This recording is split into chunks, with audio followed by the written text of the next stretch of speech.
Welcome back to episode 15 of the Weighing Room, brought to you by the Winners Enclosure, myself, Frankie and Hannah. And we've got another big one. There's lots of exciting racing going on at the moment, and we're covering more and more races each week. This week, we are starting in Sandown. We're doing another at Weatherby. And then, of course, the main focus of today's podcast is all the action over in Ireland at Leopardstown for the Dublin Racing Festival. Hannah, we've got a big one lined up. Last week feels like a long time ago. Did we? I can't actually think back to last week. Cheltenham, of course, where I can't remember how I fared in my bets. I had a good day at the course. Whether or not I had some instinctive picks on the day or I matched up with what I tipped up on here, I can't quite remember. But there was some decent racing to be seen at Cheltenham. Yeah, it was. And it's like, I think I said it last week as well, it's such an exciting time because obviously we're seeing all the big names.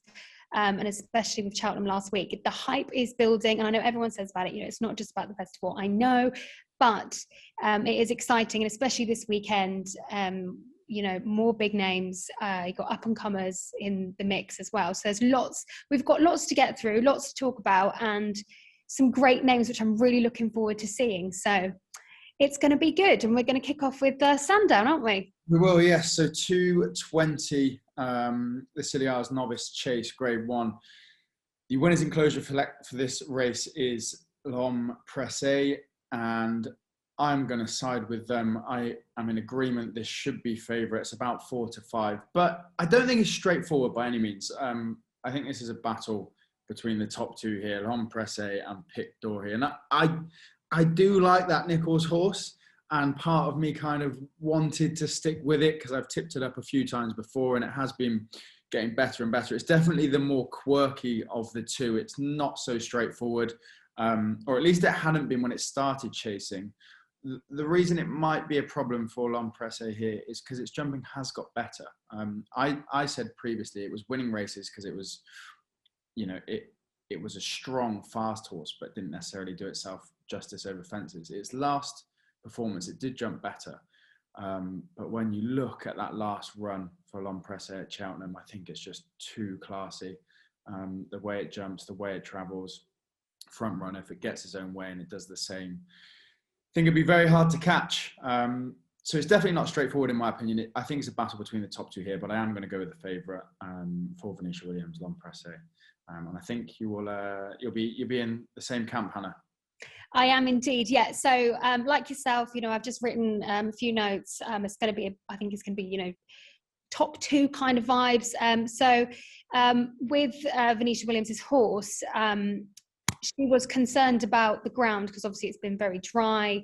But I think it's forecast to have a bit of rain. Sorry? It says good at the moment, but whether that changes or not. Oh, okay. I thought we were forecast to have some rain. But so the horse has previously had a tendon injury. So, she's concerned about that. And obviously, coming up to festival is quite a crucial time. So obviously that is going to be a worry. So yeah, she's concerned, especially with that hard ground. But, he's lightly raced, but he's really taken off. Like you said, he's unbeaten in his 3 chasing starts. I doubted him last time. And I've even put in brackets, I'm sorry about that. I am sorry about that because ate my words. I think it's a cracking horse. Drew 10 lengths clear ahead of Lancing Queen. No impression on that run, but I do like this horse. So yeah, I can. As soon as I saw yourself and the winners enclosures pick, I thought, well, you can't really go wrong, really, can you? But yeah, I when I was writing these notes, I was umming and ahhing, but definitely Venetia Williams's horse over Paul Nichols's. So yes, I'm going with the same. Hopefully we can get off to a winning start with L'Homme Pressé. We are leaving Sandown and going straight to Weatherby for the 2:30 Grade 2 Cheltenham Chase. And another strong one at the top of the market. The winners enclosure selection is Ahoy Senor.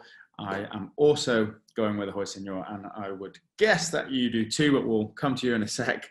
I think this is a very exciting horse, and it's only been beaten by Brave Man's Game, which is, one of the top novice chasers around at the moment. And if you don't look into that run too much, or even if you look at that run, I think it was impressive. It jumped well. It did everything right. It just got beat by a very, very classy horse. I don't think there's anything else in this race that can get close, if I'm honest. I think this is as strong of a bet as they can come over the weekend, Ahoy Senor, and it is priced at 8 to 15, rightly so. But I don't think it'll be beat. Its entire career, it's been impressive, and it's only really been beat by Brave Man's Game. So. So when I mean, like I said last week, I was really disappointed about Ahoy Senor, because I think, like I said, it's a very exciting horse. When I saw this horse up close, I mean, especially, this is why it's so important to go racing as well, because you see the horses up and close. It's a very powerful horse. When he was going around at Kempton, was it Kempton? I can't remember. Yeah, on Boxing Day. Ears were pricked, confident, and we know what a beast Brave Man's Game is. So, but this is a great horse. It was bought for 50,000 in 2020. I think it's fantastic. And I was so excited last week to see this horse. Didn't see it, but this week it's going to be great. And I just think there's so much more to come with this horse. Nothing, when I was reading, where the thoughts are to go, like nothing is set in stone. So after this race, we'll know a bit more. But yeah, it's a cracking horse. And for runners, I don't think there's going to be any other impressions made. So yes, I'm with you. Ahoy Senor. Go from the front all the way around and win nicely, fingers crossed. That's it for the racing in England. Next we go over to Dublin Racing Festival in Leopardstown. We are going to start with the 1:05 first race of the day. The Cheltenham bonus for stable staff novice hurdle. The winners enclosure selection is Hollow Games at the top of the market for Gordon Elliott, David Russell on board. I think this one's a really competitive race, and I was struggling to pick one here. We know that both the Gordon Elliott's will stay. I think it's 2 mile 6. Yeah, 2 mile 6.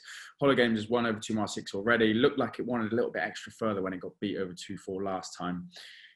His other horse, second favourite, Manella Crooner, has won over 3 quite impressively. And that is the horse I'm going to side with. I do think Grand Jury's overpriced at 5-1, considering it did beat Hollow Games, the favourite, although over 2 miles 4. But I'm going to look outside of those two and go Manella Crooner. It was very impressive when it won over 3 miles. It's only been beaten by De Bromhead's Journey with Me, which we know is a classy horse. Besides that, it's won every single race. And I think this step down to 2-6 could work nicely for this horse.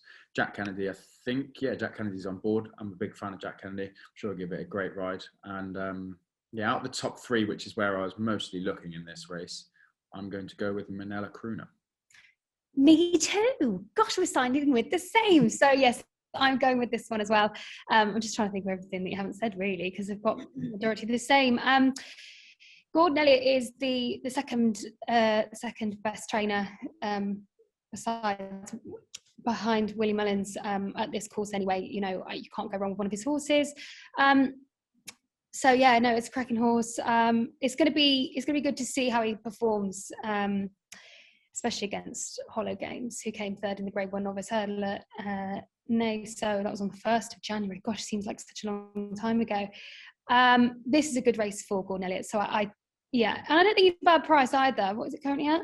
Let me have a look. You get 4s? Yeah, nearly across. My page, most of them. Yeah, so I think it's a great horse, and I think it's not.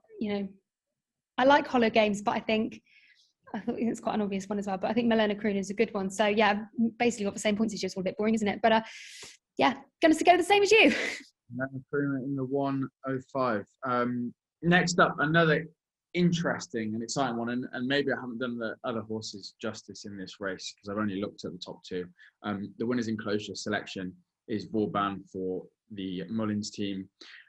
I think in this you've got to question what is the better horse, Pied Piper for Gordon Elliott, which we saw win very impressively at Cheltenham, or Phil Dorr, who runs in this, because Vauban was beat by the Pied Piper, although I think it would have won if it didn't make a mess of the last.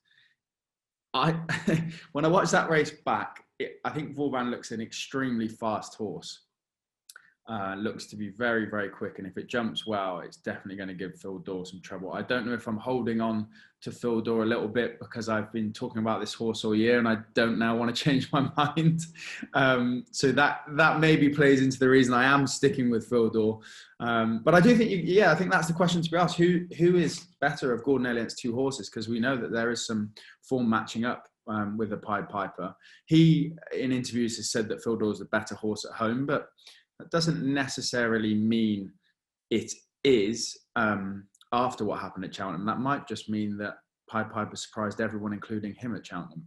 So we don't quite know yet. But I am going to stick with what I've been saying all year. Also, that Gordon Elliott thinks it's the better horse. And off of that form, I think Phil Dor is the one to beat. So I'm going to go with Phil Dor. Yeah, so you've kind of got a bit of a thing between the more experienced horse and something that we haven't seen as much of. So it's obviously good to go with the trainer because they know the horse inside and out. I'm going with Phil Dor just because of all the experience. I think probably we're going to see a lot more from Vauban. But so Phil Dor, he's won all three of his starts this season. I think he's 3-1 in the Triumph Hurdle at Cheltenham, but he's stepping up to Grade 1. In the Grade 2, when he was last seen at Leopardstown, where he beat Luna Power by 7 lengths, and that day I think I backed Britska, who came third. Anyway, so like I said before, so Vauban is less experienced. That race with Pied Piper, I mean, I logged onto Twitter and everyone's just saying the same thing. It's absolutely great. Pied Piper went into the Grade 2 hurdle following his maiden win at Punchestown. They said he'd improved a bit since his last run. I think I'm talking about Vauban here. So for me, it was kind of like, I'm excited for Vauban to run, but I am going to go with Phil Dor and his experience. And I just think the clash and the push will just push him along a bit more. The fighting spirit will come out of him, and I think he's going to win. So I'm going to go with Phil Dor as well. Phil Dor, fingers crossed. I've backed that for the Triumph, so I want it to win. Next up, 210, the Arkle Novice Chase. And the winners enclosures pick for this is at the top of the market, Blue Lord, Willie Mullins, Paul Townend. Another very competitive race. I mean, there's so much good racing over in Ireland, so many good horses. I think there's 8 Grade 1s across the weekend. My selection is going to be the second favourite, Riviere de Tel. You're smiling because I think you've got the same. That would be my guess. This horse has won every chase start besides being beaten by Fernie Hollow. And we know what a star Fernie Hollow was looking to be, unfortunately injured, so not going to be seen for the rest of this year, or at least not for Cheltenham. But to only be beaten, and only by a length, by Fernie Hollow, and they were 10 clear of the rest of the field, I think that really proves how good this horse was looking at one when giving some weight away. Obviously gets the mare's allowance in this race. There's so many things ticking boxes for me with this horse.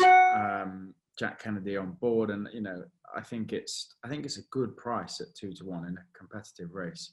So Riviere de Tel for me. And Hannah, you're on side, right? I am right. I am on side. Firstly, I was just going to say that Energa Men won this race last year. I've got a bit on Blue Lord, so I might as well just talk about that. So, looking at the form, you can see why Blue Lord is top of the market. He does have the best form. He won the Novice Chase at Naas on the 2nd of January, beating Lifetime Ambition by 20 lengths. It was a 3-runner field. I think Lifetime Ambition was a bit knocked up. So that came 7th in the Novice Chase last week. Was it last week? No, that was it. 6th. I'm forgetting we're in February now. So yeah, Blue Lord, he didn't have much competition, but with this race, he's got Riviere de Tel. Can I have a little accent in there to compete with? He came second, like I said, behind Fernie Hollow on Boxing Day in the Grade 1 Novice Chase. So it's nice and competitive. There's some great racing going on this weekend. Everything that you said though about Gordon Elliott's mare, she's got the advantage of being a mare. There's so much in her favour, and I just think it's going to go right. It's going to be great if she gets that first Grade 1 success at the highest level as well. Riviera. If there was a danger, I think I'd say that Horton Couleur. There's all sorts of French names going, isn't there? Just so unexposed, that horse. It was like the last minute Mullins horse for the Triumph last year that came out of nowhere around this time. And then it's only ran twice since, and it's only gone over fences once. So I think if there was one that I might be slightly scared of, it would be that, because we just don't know a whole lot about it. Yeah. But yeah, I think Riviera d'Italia is dying out to win a grade 1 like this. So that leads on to the big one, the Irish Gold Cup at 3:15. And the winners in closure have gone with the bowling ball, the crazy horse that is Asterion Forlonge. And likewise, I love this horse. It's got to have its day in the sun soon. It deserves it. I think it's a brilliant horse. It's a crazy horse. And, I think it would have stung quite a lot of people, myself included, by falling at the first or the last or unseating riders here and there. But if you can look past all of that, it looks to be improving. It's not quite completing its races and things are going wrong. But the horse does seem to be getting better and better. And I know that to actually win races, you do have to get over all the fences. But if you can look at the horse, the way it travels and jumps when things do go right, I think it's getting better and better. When it unseated the rider at the last, behind Allaho over 2 mile 4, you don't get many smarter horses than Allaho over that distance. I think it was winning that race. It was absolutely tanking along. Seemed to be cruising, and think if it would have got over the last, it would have gone on to win. Don't think it would have won the King George, but in a race that kind of fell apart and everything was, falling apart in behind it, once again, coming to the last, Asterion Forlonge was still travelling along. Seemed to like the step up to 3 miles, and it's provided it jumps, provided Brian Cooper can stay on it, I think it's got a massive chance. I really think it could win. I don't think it can win a Gold Cup. Gold Cup, there's too much going on, too many horses and too many things that could go wrong for a horse that makes its own problems. But in a race with only 8 runners, which is usually ran a bit more straightforward, I think this could be Asterion Forlonge's chance to finally make it round and be successful. Yeah. Now, I'm not going, that's not my choice. I am going different, but I am going to say that is definitely something to keep an eye out for.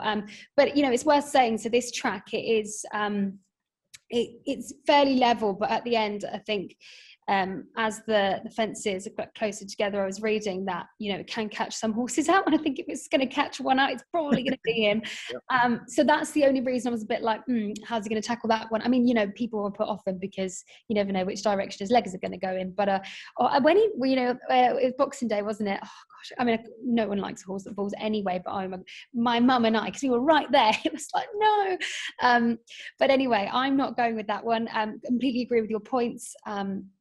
But just for me, that could just catch him out there. So I am going to stick with my heart here, and I am staying with Frodon. Now, I know it's going back over to Ireland to hopefully chase more Irish success, but I do believe in Bryony and Frodon. He does need to bounce back, of course, after that Kempton run. I backed him there. I know he was a big prize. He wasn't very high up in the market anyway, but I stayed with him. He finished 21 lengths behind outside a Tornado Flyer. And weekend as he went on anyway. But we know he's won on various grounds, good and soft ground. So I think if it is, I'm pretty sure I read actually there is going to be rain over in Ireland. So if there's rain, there's nothing to worry about there. It's going to be his first time on this track. So, got to take that into consideration. We know he can win at this distance. I think he'll be a major threat to Ken Boyd, but I always keep the faith because I love Frodon. I'm so excited to see him on Boxing Day. I don't think he'll win at Cheltenham, but I think he'll win this. And I always say about like the bond between jockey and rider, like, Bryony loves this horse to pieces, and that extra bit of love and strength, I'm sure will just push them on further. But yeah, it's a good race. It's a big race. You got Ken Boyd going up against the 2021 Cheltenham Gold Cup, Milena Indo, and it's all going on. I think let me just have a look. I think I've written a bit about the others as well. So you've got, let me just get up the form, 2 seconds. So you've got Delta Work, who was the winner in 2020 and 2021. They're trying something new this time. They're taking all the headgear off. It hasn't had winning success since, but, you know, just trying that extra bit. So, yeah, I'm just excited to see. Sorry. Kenboy won this race last year. Delta Work won the Irish Gold Cup winner 2020. There we go. So yeah, no, I'm excited to see Frodon. I'm sticking with my guns. I'm staying with Frodon. Don't want to be pushed aside and then kicked in the teeth. So I'm sticking with Frodon. Be nice to get an English winner as well, eh? Yeah. Mm-hmm. Doing the Irish come over to Cheltenham and kick our asses every year. Yeah, we might have a change, wouldn't it? It would be nice for an English winner in the Irish Gold Cup. Lastly, to finish up on the Saturday, we are looking at the bumper, the 425. The winners' enclosure have gone with Facile Vega. Decks have come out, selections have gone in, and mine was Facile Vega, but I... Sorry, Frankie, carry on. Decks have come out, selections went in, and I did go with Facile Vega. I'm not worrying about my selection because, you know, this horse got a fair bit of hype and it did deliver. It did look very, very impressive. My only worry is Jamie Codd is a very smart jockey in bumpers, and I don't think he was quite giving much away on It's What Unites Us, the Gordon Elliott horse, when it won its first start. I think it was a very kind of cheeky ride that just got nursed in and did enough, you know, in the closing stages to win comfortably. But there's definitely more to come from that horse. And we maybe saw a bit more of Facile Vega than we did see of that horse. You know, these races are hard to know what's going to come out and do what, because they've only run once, twice, 3 times at a push. So we're going off what we know. The Mullins hype horse is obviously Facile Vega at the top of the market. Did look very impressive, so it's hard to go against. But if I was to be worried about one, it would be the Codmeister or the Codfather on top of it, what unites us. Yeah, so I'm agreeing with the winners' enclosure. I'd go for Facile Vega. I didn't write much on this because I actually picked the other race after this, but I'll talk about that in a second. This horse is out of Walk in the Park. I've written a bit about this sire, but we'll talk about that later on because there's another one I've picked out of Walk in the Park. You know, like you said, it's hard when they've only had, you know, one handful of races, but winning, when was it? At Leopardstown last time, already had that win at the track. So, you know, we know that this horse can get a win at the track. You've got your head, your champion trainer at this particular, which is a champion trainer anyway, but he's the leading trainer at this course, so no worries there. So really everything always ticks the boxes there. So yeah, I'm going to agree on that one. And just before we move on, I'll quickly tell you about the other race I accidentally had a look at, but that's okay. I think it was the race before, actually, the 1550 at Leopardstown. So I just wanted to talk about quickly exit pole for Jessica Harrington. It is the highest rated in the field, but has the jockey has the 5LB claim for inexperience, which is the same as last time. Now the sire produced grade 2 jumpers. The sire is Elusive Pimpernel, who was a high class over 7 to a mile. I think was a flat horse actually, but anyway, so I like the look of the sire and this horse. And its last trip at Leopardstown was on Boxing Day. It came second in the handicap chase to Grange Walk, 3 1/4 lengths behind. But that was his first handicap chase since September. He won on 2 mile 3. It was a very tight course at Kilbeggan. I think I'm saying that right. He won the Grade 3 novice chase at Roscommon and then 3rd in another Grade 3 race at Punchestown. He's much better in handicap races over fences rather than the hurdles race he went in, because that handicap hurdle race he went in, it was back in April. It was 25 lengths behind the winner, so he goes much better over fences. So for me, if you're going to have a little look at that race, I think it is the favourite anyway, but I did really like the look of exit pole for Jessica Harrington. And I think that wraps us up for day 1 of the Dublin Festival, right? It does, yes. Move us on to Sunday. See what we got there. Yes, so now we move on. So we've got the Ladbrokes Novice Chase. It's a Grade 1, ridden over 2 mile 5. Now, let me just, actually, I know who the winners enclosure are going for. I think we're all going for the same, really. Galloped into Champs. I am going for this horse too. Let me find my notes. Okay. So the Willie Mullins horse, he was the winner of last year's Martin Pipe and then went back to Punchestown over 3 miles. He made a huge impression on chasing debut at Leopardstown on the 28th of December. He bolted up by 22 lengths. An 8-runner field and won, already said that, 22 lengths. And that was ahead of Henry de Bromhead's Ain't That a Shame, who went on to get beaten in the neck in the next chase. He is staying at this trip and already won at this track, so you can't really go wrong. Everything's going in favour for this horse. Galloping de Champs is already a winner over 3 miles, like I said before. So he's a great horse. I can see why we all went for the same. He is top of the market currently. Have a look. Oh, it's not loading. 15. Where are we? No, it's not loading. You're out of time with the prices. But anyway, for this grade 1, I think it's a cracking horse. And I'm going with Willie Mullins' horse. What about you, Frankie? Of course, the same. Yeah, I think the star of the weekend, or the one at least that all eyes are going to be on to see if it does reproduce another brilliant chasing performance. It just looks so easy going over fences. It was so neat and tidy, and really quick over fences, I thought. What I find interesting is how Willie Mullins came out and said it even surprised him, and I think that's what everybody's hoping, is that this horse just backs up its previous performance and, if anything, improves again. And then we might get the exciting clash. If it wins again over 2 mile 5, they might not step it up, and it might stay at 2.5, and we might see this horse against Bob Ollinger at the festival, which will be very, very exciting. I'm sure it will annoy a few people who have Bob Ollinger in the anti-post slips, but that could be a Cheltenham Festival clash. But yeah, I think Galloping des Champs, all eyes are on this Novice to see if it reproduces another brilliant performance, and I think and I hope that it will. Right then, so now we move on to the Ladbrokes Doubling Chase. It is at 150, the grade 1, and you see, how long is that? Oh, my internet's very slow today.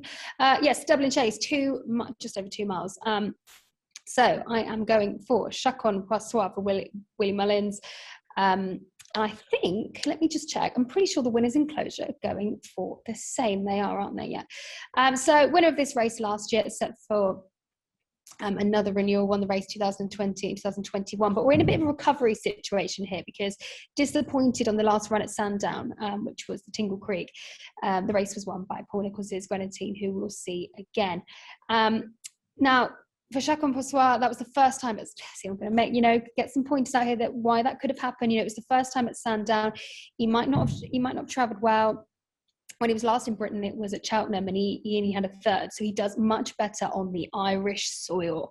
And he's got form at this course as well. He's already got 2 wins at Leopardstown under his belt from last season. The season before this, when he won the race, he beat Min by 3 1/4 lengths. Paul Townend had all the success previously on this horse, and he rides again on Sunday. Of course, as well, Chacon Poissoir beat Aloha last April at Punchestown last year. And that got him going a bit. So yeah, I hope his true self comes back out. I'm just gonna, I think everyone is right off that Sandown run. Wasn't the horse that we know. So yes. What about you, Frankie? Yeah, likewise. I think this is a banker. I think this is a real strong bet. I actually need to get a bet on myself because it seems to be shortening up. Get around even 4 to 5. It's now about 8 to 11. But yeah, I think some people are getting carried away. Got beat at Cheltenham in the Champion Chase, and the Mullins team said they maybe got their tactics slightly wrong. Obviously, things didn't go right at Sandown, but you can excuse one run. And again, they said he came out of that race a little bit sore. This horse is a machine. It's Put the Kettle On, Champion Chase winner. It's been Allaho, Ryanair winner. It's beaten Tornado Flyer, King George winner. The form over in Ireland, or even just the form, if you excuse Sandown, is incredible. Yeah. And it's not the strongest of race behind. Grenadine, obviously a Tingle Creek winner, but it wasn't the strongest Tingle Creek. Captain Guinness, I've never thought was too impressive. Dunvegan, Cashback, I wouldn't have any of them. So I think this is as close to a certainty as they might get. Obviously, the only question is if it was sore coming out of Sandown, is this horse fit and well? I'm sure it is, and I'm sure it'll go there and perform like we know it can. Yeah, and that, like I said, that run at Sandown, if he was on top form, he'd have done so much better, as we all expected. So it's disappointing, but absolutely fine. The rest of his form was fantastic. So we're now, sorry, go on. As it just said, he's allowed an off day. Everyone's allowed an off day. It's all good. But now we move on to my favourite. Let me just get the form up. So it's at 3 o'clock. The Chanel, how do you say that? Farmer Irish Champion Hurdle, 2 mile, grade 1. We are going to be seeing a superstar, Honeysuckle, come again for Henry de Bromhead. And of course, Rachel Blackmore rides. Now, this horse is so impressive. I mean, I just, it's a brilliant horse to watch. It's absolutely fantastic. And there's nothing in my notes that I can write. There's no good picking holes in it. And actually, even when the horse is having an off day, it still delivers. She still comes right. People say, yeah, but she's a mare and stuff. She's still fantastic in her own right. She's already ran twice at Leopardstown. Let me just get up her form. Already run twice at Leopardstown. I mean, when you look at her form, it's absolutely phenomenal. She's won every single race. She has had a 70-day break from the last race at Fairyhouse on the 28th of November. Of course, goes well fresh. I like this horse. So for me, and I think for many other people, that there's not really going to be much else happening. It's a cracking horse, and I can't imagine. The second favourite, Gordon Elliott's horse. How do you say that? Zania? Or say Zania? I think I'm saying it right. Had 2 seconds previously at Leopardstown and Punchestown in a grade 1 hurdle, but I just don't think it's going to come close to Honeysuckle in the way she performed. She's fantastic, so I have nothing more to say on her. I love her. I think she's great. She's fantastic to watch, and I think she's great for the sport as well, especially whilst I get passionate, especially because whilst in the moment of promoting the sport anyway, and with the success that Rachel had last year, I think the pair together would be a great horse for outsiders of the sports to watch and kind of connect with as well. So I just think the pair of them are fantastic for the sport. Yeah, the superstar. She is the superstar, or both of them, Rachel and Honeysuckle. And it's just one you sit back and enjoy, isn't it? I don't think, she scared them all off. What is there? 1, 2, there's 5 runners. I don't think anybody fancied their chances. Anyone else would just think, let's go straight to Cheltenham in the Champ Hurdle there.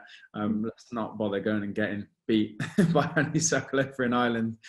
So she has scared most off. What is left, is Anna here and Senoir.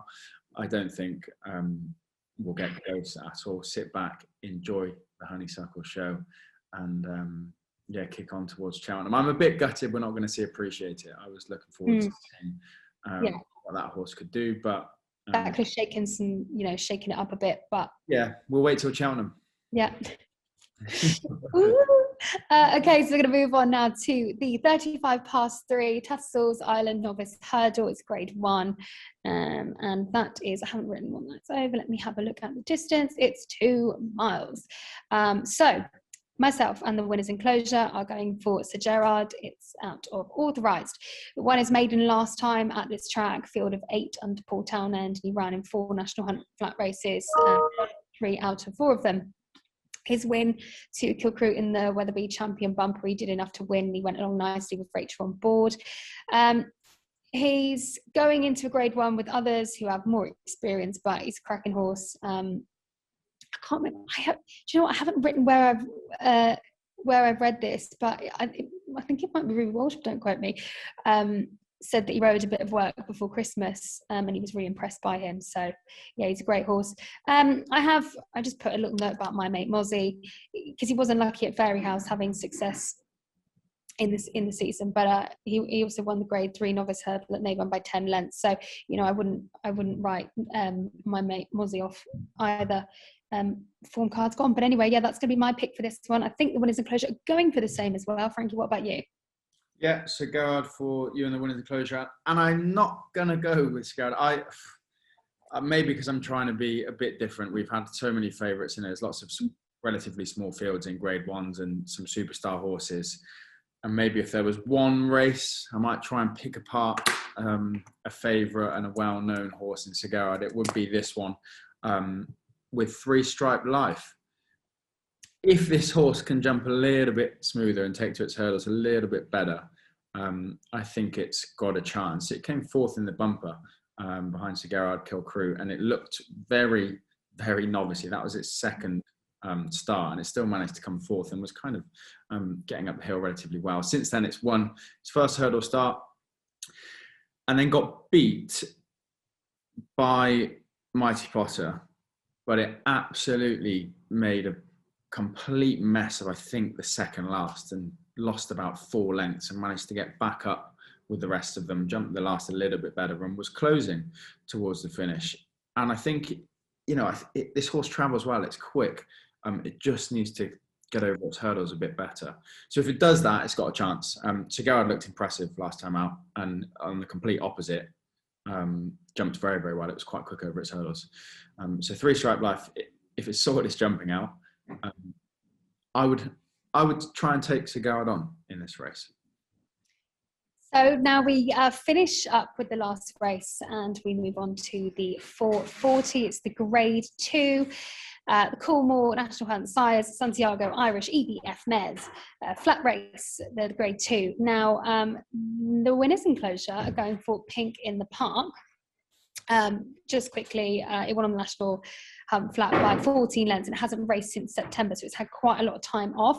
I'm going for Eva Grace, Willie Mullins' horse. Both of these horses, the winners enclosure, I think it might be your pick as well, but we'll get to that in a second. Both of these horses are out of Walk in the Park, who I was talking about earlier. So just a bit about Walk in the Park. He sired the Grade 1 jumper Duvan Min and Grade 2 John Bon. So he's a great sire and produces great horses. For himself, he was a winning 2-year-old, high-class 3-year-old. I think he was a Derby runner-up as well. But yeah, and obviously Dam Sire is presenting. So, we're looking at a pedigree there and its National Hunt race. I really... It was kind of between the two, you've got not a lot to go by, but I'm going to just go with something other than the favourite because I do think Pink in the Park is the favourite. Bear me 1 second. Yes, it is. So at the moment, Eva Grace is looking 13-2. Just check 7-1 with Paddy Power. Yes, so that's going to be my pick for this race. It's always, I did have a little look at Ballatois, who's currently 10-1, was to have another little bet, which is where's Headgear for the first time, a horse for Gordon Elliott, another Walk in the Park horse. So, you've got quite a few to go by there. But yeah, that is, I'll stop waffling. That is my pick for this race. What's one for yourself? The lucky last, get out of jail free card, Pink in the Park, Mullins, short price in a bumper. It just looks so impressive. So impressive, and it looked to be going at some speed. Patrick Mullins was just sat up nice and high, having a look behind, and just went further and further away from the rest. It did look mighty impressive that day. I was trying to go away from either Facile Vega or Pink in the Park. I think this would be the stronger of the two if I was trying not to be obvious and just go with the Mullins favourite in both of the bumpers. But I can't see this one beaten. 11-8. I think will be a lot shorter come the day. Well, that's it, isn't it? That's all our races covered, but it's going to be a very, very exciting weekend. Lots of juicy horses in there. And it's nice because each race has got something fantastic. And, this is what's great about jump racing. Anything can go either way. But of course, we're going to know a bit more about what's to come with the festival and entries. So as always, also, actually, what I'm going to say is, Frankie, if you get a racehorse, you need to call it What About You, Frankie? Because I've realised I've said that phrase so many times in this video. And I was like, that's a really good name for a horse. So I have just picked the name of a potential future owner for a horse for you. You can thank me later. What about a nap? Should we do what about a nap before we finish? Oh yes, let's do a nap. Okay. This, for me, there's just so much I like in this race, but in this card. I'm going to go. You go first, and then I'll do mine after. I'm stuck between Riviere de Tel, but that's probably the more competitive, so I'm going to go with Chapin Poursoir. I know it's not much of a price anymore, 8-11. But I think it should be shorter. I don't think it's a strong race. Not much else is lined up, which I think is that impressive. And when you discount Chapin's last run and you look at its form over the years, especially at Leopardstown, I think this should be, I won't say easy work, but I can't see it losing. I can't see anything else in that race beating it. Yeah. Okay. I think I'm going to go. It's not even my pick, but I really do. The more we were talking about the Irish Gold Cup, I mean, like I said, I love Frozen. I'm not. The nap. Go on. I want to have another pick. Okay, we won't have another pick. Okay, my nap is going to be. I was going to say Chacun pour soi, but we won't do that because you've done that. I'm going to go with. I do want to go with Chacun pour soi. It'd be boring to go for honeysuckle because I think that's too obvious. But Chacun could be the nap all round. yeah, okay. I'll be boring. We'll have the same. I just think it's going to be nice for the doubters when you turn around and you get that win back, and because so many doubters. I'm like, why? It was just one race. It's an absolute cracking horse, and has brilliant form. And like I said, on Irish soil where this horse is, there's going to be success. So yes, I'm going to go with the same. Brilliant. Well, fingers crossed. And that wraps us up. That is so much exciting racing. So many grade ones and so many superstars to watch. Fingers crossed we also get some winners. If you're having a bet, good luck. If not, sit back and enjoy the brilliant racing. And we will catch up next week.